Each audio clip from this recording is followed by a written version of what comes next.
Repaso indicadores. En este caso vemos un indicador de nivel de combustible y podemos ver aquí la resistencia variable con el cursor y con la boya, y según el nivel de combustible variaría la posición del cursor.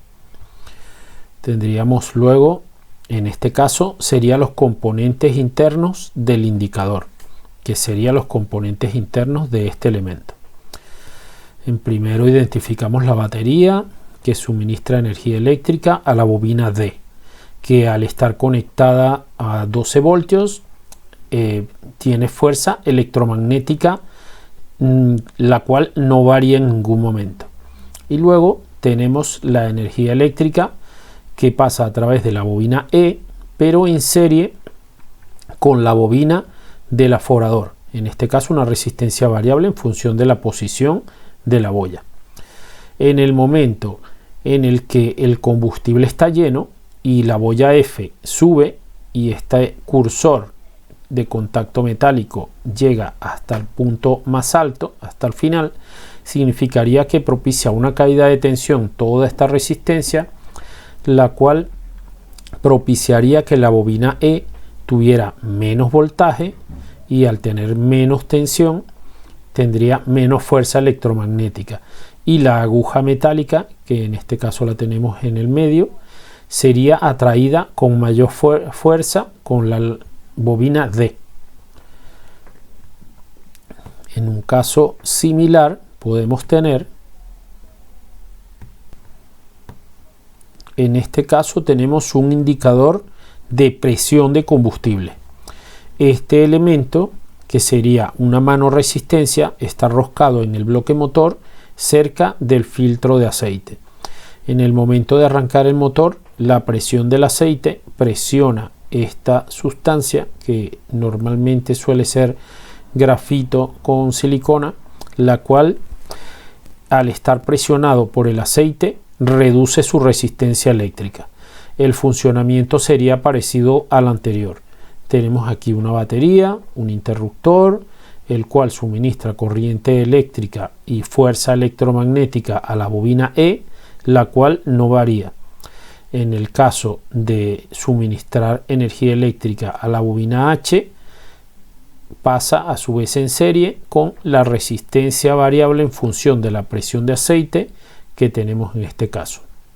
Si la presión de aceite es alta, presiona este elemento, el cual reduce la resistencia eléctrica, y si la resistencia eléctrica es baja, entonces la fuerza eléctrica y la fuerza electromagnética que tenemos en la bobina H es mucho más alta y atraería la aguja aquí hacia la bobina H.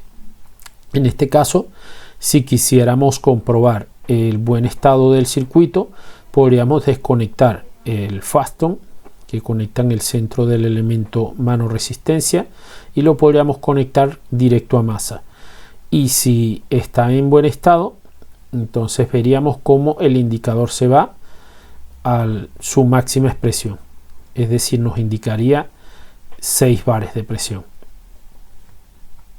Aquí podemos ver que tenemos elementos similares.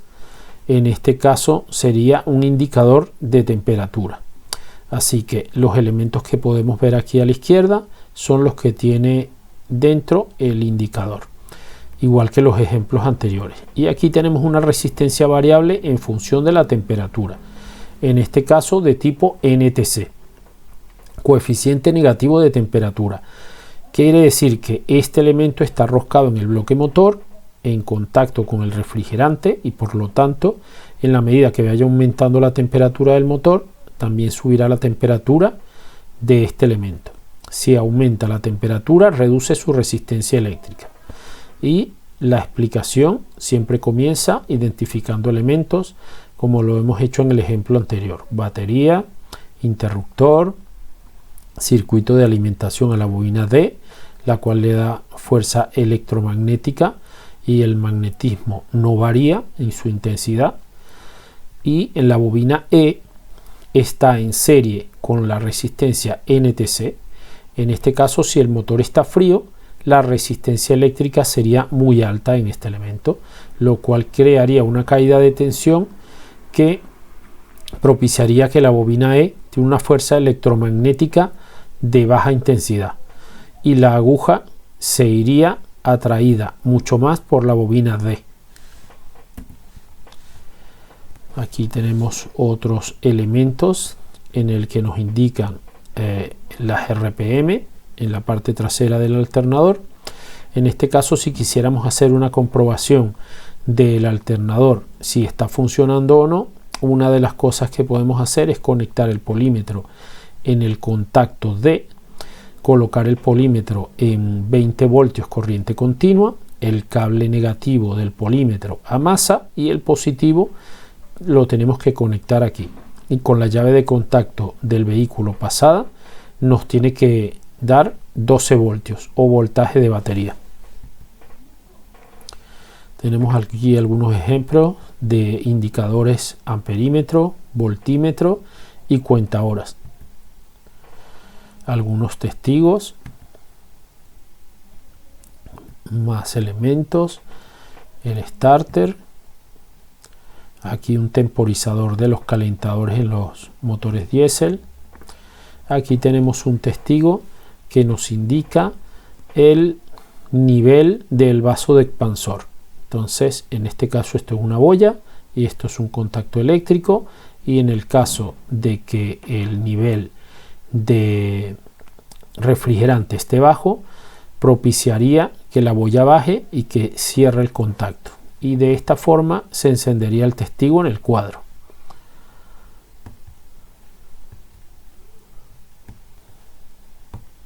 Otro ejemplo sería el testigo en el que nos indica si el líquido de freno, el nivel del líquido está bajo, o si está activo el freno de mano. Y aquí podemos ver cómo el testigo se encendería en caso de que la boya indique bajo nivel y cierra aquí el contacto, o puede cerrar el contacto a través de la palanca de freno. Aquí, igual que en todos los ejemplos anteriores, podemos ver que está conectado a la batería con un fusible con la luz de testigo del cuadro, y esta sería la luz que se encendería en el cuadro. Otro ejemplo que tenemos aquí es el indicador, la luz indicadora de presión de aceite. Vemos aquí que este sería un elemento mano contacto, que en el caso de arrancar el motor, la presión de aceite vencería el muelle, y al vencer el muelle no permitiría el paso de corriente para cerrar a masa del circuito.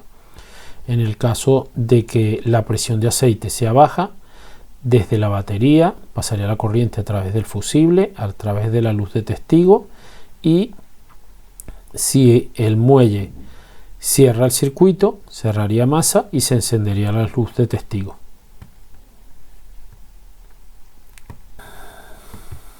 Otro ejemplo lo tendríamos con la luz de testigo de desgaste de pastillas de freno.